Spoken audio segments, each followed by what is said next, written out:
პირველი ნახევარი 25 წლის საკმაოდ რთული იქნება როგორც სავალუტო შემოდინებების თვალსაზრისით, რთული იქნება ასევე კურსის თვალსაზრისით, რთული იქნება ინფლაციური წნეხის თვალსაზრისით, ეკონომიკური ზრდის პროგნოზის თვალსაზრისით. ჩვენ ვართ ახლა გაუგებარ სიტუაციაში. ყველა გაუგებარ სიტუაციაშია. გარე პოლიტიკა ჩავარდნილი აბსოლუტურად. არავინ არ გველაპარაკება, რაც არის ყველაზე ცუდი და თუ ამის შემოbrunება უკვე რომ დაგელაპარაკონ არის კიდევ ურთულესი. აუცილებლად პირველადი მოხმარების რაც არ არის, უფრო მეტად შეიგრძნობა ჯერჯერობით კლება და ტურისტულ სექტორში, რასაც უყურებთ, ანუ მოხმარების კლება ეს ეკონომიკას ანელებს შესაბამისად, ტურისტული კიდე დამატებით უცხოური ვალუტის შემოდინებაზე ახდენს გავლენას და ეს ყველაფერი თუ გაგრძელდა, გარდაულად მიგვიყვანს ჩვენ რაღაც კრიზისამდე, ეკონომიკური კრიზისამდე. მოკლევადიანი რისკები ალბათ უფრო უკავშირდება საგარეო შემოდინებებს, კონკრეტულად ინვესტიციების ნაწილში.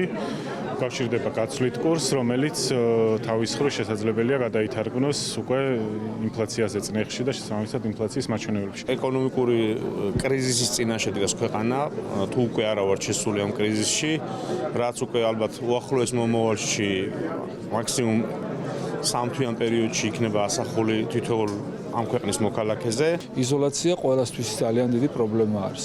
როგორი დიდი და ძლიერი ეკონომიკაც არ უნდა იყოს კონკრეტული ქვეყნის, იზოლაციაში ის რჩება მარტო. ეს შეიძლება იყოს სავარაუდოდ ინფლაციის მაჩვენებლის და ეს შეიძლება იყოს სავარაუდოდ დაკრედიტების მასშტაბის შემცირება ეკონომიკაში და ამ დაკრედიტების გაძვირება ადამიანებისთვის და ბიზნესებისთვის.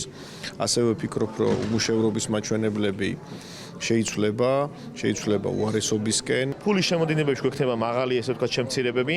იმპორტი გარკვეული ნაწილად შემცირდება, მაგრამ გარკვეული ლეგით.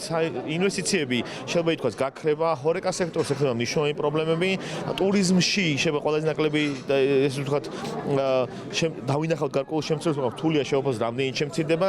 რემიტანსებია შემცირებული, ანუ გზავნილები. შეგვიძლია გადავხედოთ ჩვენ ეკონომიკურ ისტორიას და ის დაგვანახებს თუ რამდენად დიდი გამოწვევები შეიძლება წინ გველოდეს. გვაქვს ძალიან დიდი პრობლემა პირდაპირ უცხოურ ინვესტიციებში, ისედაც 40% შემცირებული არის და რაც არის ისიც რეინვესტიცია არის, ფაქტურად ახალი ინვესტიცია არ შემოდის. კურსი, რომელიც ეხლა გვაქვს, წესით ეროვნული ბანკი რო ძალიან აქტიურად არ ემუშავებოდეს კურსს, შეიძლება უფრო მნიშვნელოვნად მაღლა ყოფილიყო. რაც უფრო გართულდება და გაგრძელდება პროცესში, რაც უფრო გაგრძელდება ახალი არჩევნების დანიშვნა, ჩათვალეთ, რომ იმდენად უფრო მძიმე ფაზაში შევალთ ეკონომიკური კრიზისის. ჩვენ მთავარი პრობლემა, რომელსაც დღეს შეიძლება არ ჩანს, ეს არის გაღარიბების პრობლემა.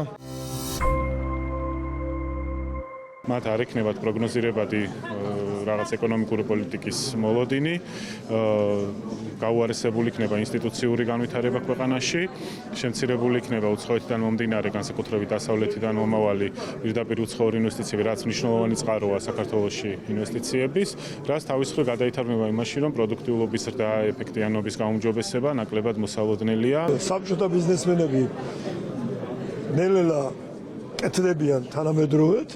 ახალი თაობა წამოვიდა, რომელსაც აბსოლუტურად სხვა მოთხოვნილება და შეხედულებები გვაქვს თავრობის და პოლიტიკის მიმართ. ამიტომ ოპტიმისტურად ვარ განწყობილი იმის გამო, რომ ეს თემაც უნდა გადავაგოროთ. ქვეყანაში სადაც არ არსებობს სასამართლო, არ არსებობს შიდა პოლიტიკური სტაბილურობა, იქ ინვესტიციები თავისთავად ცხადია არიდება და ეს ინვესტიციები არ არის მხოლოდ და მხოლოდ საგარეო ინვესტიციები, რაც ისედაც ნაკლები იყო ჩვენს ქვეყანაში.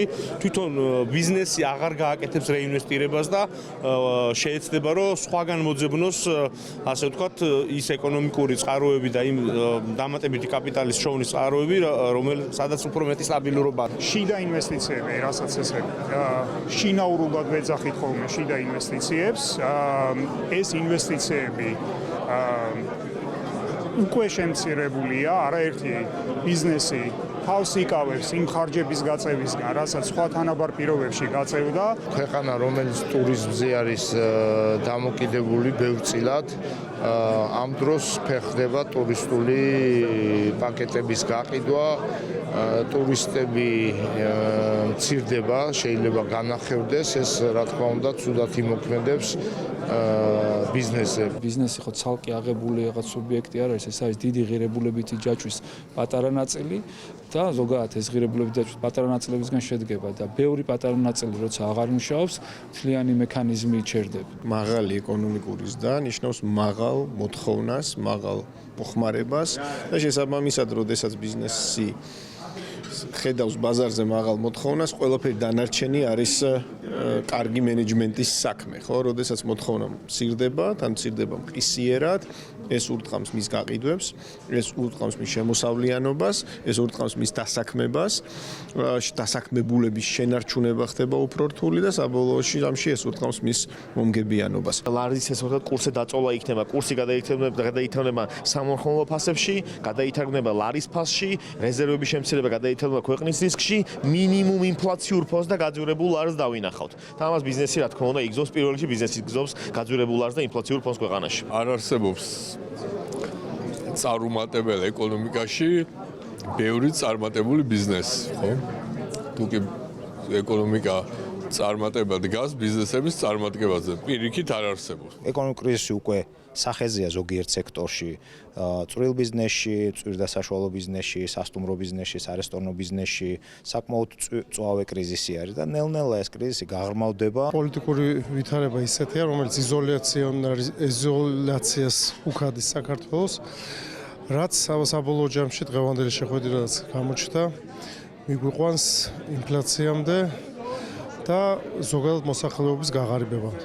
რაც თავის მხრივ ხარისხს დააგდებს ჩვენი მომსახურების, მიწოდების, გაგვიძვირებს პროდუქციას და იძულებს გაგვთვის ან გავიდეთ ბაზრიდან. 2025 წელს თუ არ შეიცვალა ჩვენს ქვეყანაში ვითარება, ყველაზე დიდ წნეხს, რომელსაც ვინც გაივლის, ეს იქნება მცირე და საშუალო ბიზნესი. ანუ ჩვენ პირდაპირ ვართ განწირული იმისთვის, რომ აბსოლუტურად გავნადგურდეთ ჩვენს ქვეყანაში. ამ ტიპის კრიზისების გამოსვლის ერთ-ერთი რეალური საშუალება არის არჩევნები. გამოსავალი არის არჩევნები, რომ კოალიციური სისტემა ჩამოყალიბდა და სხვა მმართველობაზე გადავიდეთ, რომ შემოვირიგოთ ის ხალხი, ვინც ჩვენთან ეხლა არ არიან კომუნიკაციაში. დაინიშნოს ახალი არჩევნები და გათავისუფლდეს პოლიტპატიმრები. პოლიტიკური სიტუაცია რაც ქვეყანაში გვაქვს, ეს უნდა დასრულდეს. ანუ სხვა აქ ეგ არის ყველაზე მთავარი, იმიტომ რომ ეგ დამოკიდებულება რაც არის დღეს გაჩენილი საქართველოს მხრიდან დასავლურ პარტნიორებთან მიმართებაში არაფერში არ წაადგება ბუნებრივია საქართველოს და მნიშვნელოვნად გააუარესებს მის ეკონომიკურ პერსპექტივებს. აუცილებლად უნდა დასტაბილიზდეს ჯერ შიდა პოლიტიკური მდგომარეობა, რასაც თავისთავად ცხადია მოყვება საგარეო ვექტორზე, საქართველოს სწორ ვექტორზე დაბრუნებას და ეს არის გამოსავალი პირველ რიგში არჩევნები, რაც არის საზოგადოების დიდი ნაწილის მოთხოვნა ეს გახლავთ არჩევნები, ხო, რომელიც აი დღესვე დაასრულებდა აი ამ კრიზისს და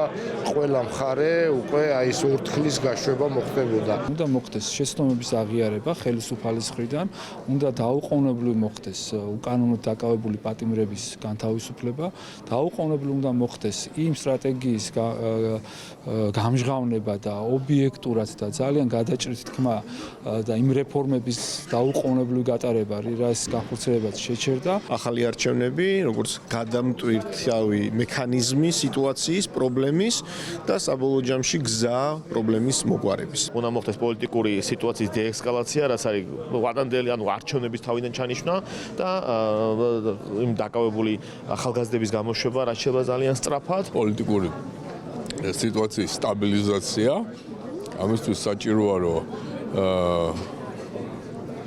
ტყვეები, რომელიც პოლიტიკური ნიშნით არიან დაკავებული, გათავისუფლდნენ და დაინიშნოს ახალი არჩევნები. უკანონოდ დაპატიმრებულების გამოშვება და ახალი არჩევნების ჩანიშვნა ამ ქვეყანაში. გამოსავალი არის ერთადერთი ახალი არჩევნების დანიშვნა და ამ მხრივ თქვა ბიზნესის აქტიურობა, საზოგადოების აქტიურობასთან, საზოგადოების დანარჩენი ნაწილის აქტიურობასთან ერთად მე ვფიქრობ არის იქნება გადამწყვეტი. ჩემი მოწოდება ესეთი არის ხელისუფლების მიმართ, რომ რაც შეიძლება სწრაფად მიიღონ გადაწყვეტილება, დანიშნონ ახალი არჩევნები, ახალი აბსოლუტურად მიდგომებით